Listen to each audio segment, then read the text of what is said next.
Hey guys, what's going on? It's Dr. Ganatra with SoCal Smiles.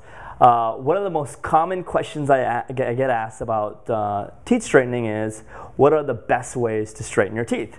So I'm going to go over like the 3 most common ways to straighten your teeth and some pros and cons for both of those, okay?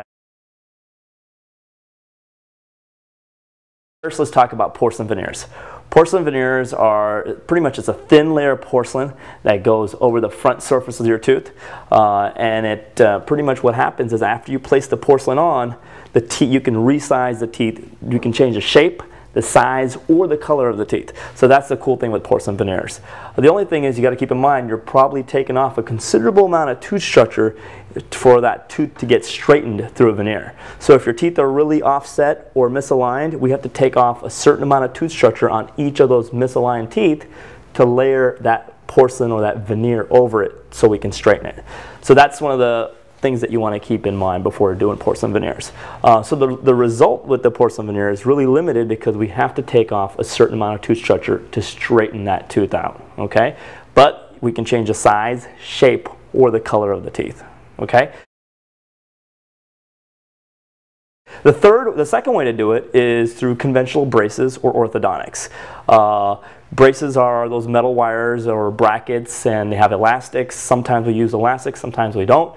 But one of the problems associated with braces are the foods that you can eat. It's hard to eat certain foods. Food and plaque gets caught in the brackets, in the wires.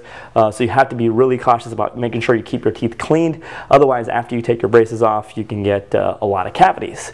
Sometimes after you get the braces off, what happens is you get pitting or mottling in the surface of the tooth because the bracket sits on there for 1 or 2 years and it really causes damage to the enamel or the tooth structure.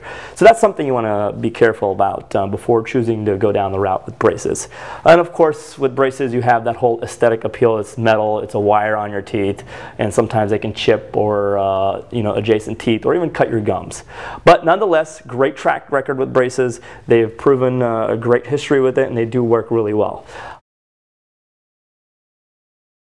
The third main way to straighten your teeth is through Invisalign. Invisalign's really cool. We've been doing Invisalign for over 10 years now, and they've done over 1 million cases. So the cool thing with Invisalign, it's a clear plastic aligner. You can see that it's on somewhat, but you can't really tell that it's on from a distance. So it's as invisible as you can get with something on your tooth, okay? And the treatment time is a lot faster than braces because the way Invisalign moves teeth is a little bit different than braces. We're moving teeth in a different fashion with Invisalign than we would with braces. And then of course with veneers, we're not moving teeth, we're trimming the tooth and layering it with a shell of porcelain. And then of course with Invisalign, back to Invisalign, where you can eat or drink anything you want to eat or drink because you're taking off your Invisalign tray to do so. You would wear your Invisalign tray 24/7. If you wear it at least 22 hours a day, it definitely will work. Invisalign's awesome. Braces are a great option for certain people that require some different type of movements with their teeth. Most of the time we can correct misalignment 85% of the time through Invisalign. I hope you enjoyed this video. If you really have something to say and if you liked it, please leave me a comment below. Let me know what you thought of the video so I can get some helpful feedback, and I look forward to seeing you in the next video. Okay, have a great day.